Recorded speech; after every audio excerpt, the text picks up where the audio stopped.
And welcome back, everybody. For the past two basketball seasons, Lindale guard Jordan Gray has been one of the top players in all of East Texas. Even as a young boy, he had a basketball in his hands. He also has a very strong connection to an East Texas coach, our Jeff Schaefer, joining us now. And Jeff, tell us more about this really awesome special report you've done. I know you've worked really hard on it. It's all yours now. Yeah, Eric, we have had a lot of fun watching Jordan Gray play basketball during his high school career. The same can be said for watching teams coached by Mike Smith. He led the John Tyler Lady Lions to a 30-3 record this season, earning his 500th career win in the process. Now, these two big names in East Texas basketball also have a relationship with each other that stretches well beyond the court.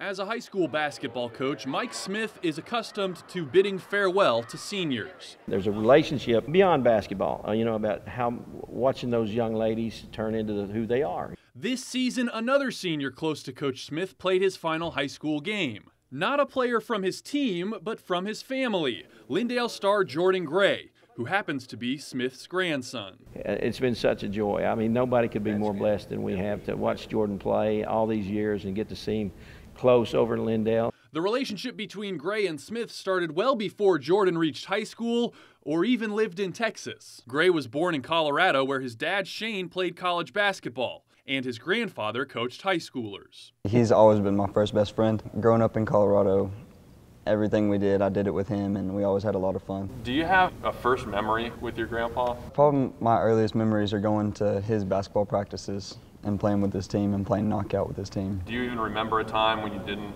love basketball? I don't. I really don't. I guess I was just born really competitive in everything I did. I wanted to win and compete and wanted to make it a competition. When I started playing, he was able to do that, playing on his knees in Colorado and on the little Tykes goal. We played over and over and over and over. I'm sure I'll have to go see an orthopedic surgeon at some point because I played on my knees so much, but it was a lot of fun. I always had told everybody that if this baby could play defense like his mom and play offense like his dad, that he'd be a great basketball player. Jordan's parents both played high school ball at Lindale, and after living in Colorado for several years following Jordan's birth, the family returned to East Texas. Eventually, Jordan followed in his parents' footsteps, starring for the Eagles on the court. It's really special growing up playing in high school at Lindale and hearing teachers and fans that come to the games and family friends talk about how I look like my dad doing this and playing and look like my mom doing that on the court, and it's just really special to be able to share that experience and carry on the tradition.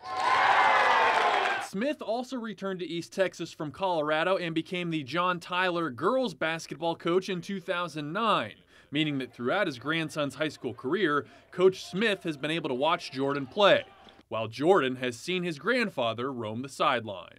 I love watching him coach. He's hilarious to watch. I don't know if he knows this, but a lot of the first time I ever took some of my friends to one of his games, when they first realized he was my grandfather. After the game, they called him Crazy Mike, and they still call him Crazy Mike because of a couple of his reactions. He loves his players, and the players love him just as much in return. And that's why they're such a successful team, is because they have that mutual respect.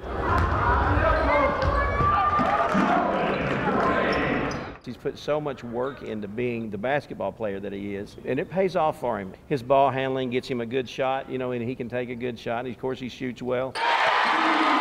So it's fun to watch. It's fun to watch how hard other teams play against him and how he handles the pressure. I love when he's at my games, knowing that I'll get to talk to him and he'll make me feel better after the game, whether it's a win or loss, telling me how to make something better or something I did good and something I needed to correct the next day. While Smith and Gray share a strong connection to basketball, their bond is about much more than that. He's impacted me and influenced me a ton. He's taught me so many valuable lessons that I use day to day, how to handle certain situations, how to live my life and be a good young man. I couldn't be more blessed as a grandfather to watch Jordan not only play basketball, to see him in the stands and how he communicates with other people and how much other people just really, really love him because he's polite and respectful and he's compassionate. Now, as for the next step in his basketball career, Jordan says he has heard from several colleges. He's working on finding the best fit for him. And, of course, Coach Smith told us he's looking forward to see where his grandson ends up. Also, a quick shout-out to our news partners at the Tyler Morning Telegraph and Jordan's mom, Mandy, for those great pictures you saw in the story. Mandy played for her dad, Coach Smith at Lindale. So, Eric, there really are basketball connections all over their family tree. All over. All right, Jeff, Crazy Mike, too. Crazy Mike, I like we that. learned something new. And known Jordan a while, great young man, and hope he gets his shot at the next level. Good What a kid. wonderful relationship. You see a lot of terrific. father-son coaches Yeah. and that, but you don't see grandpa. So Nicely great done, stuff. Jeff. Great story. Thanks.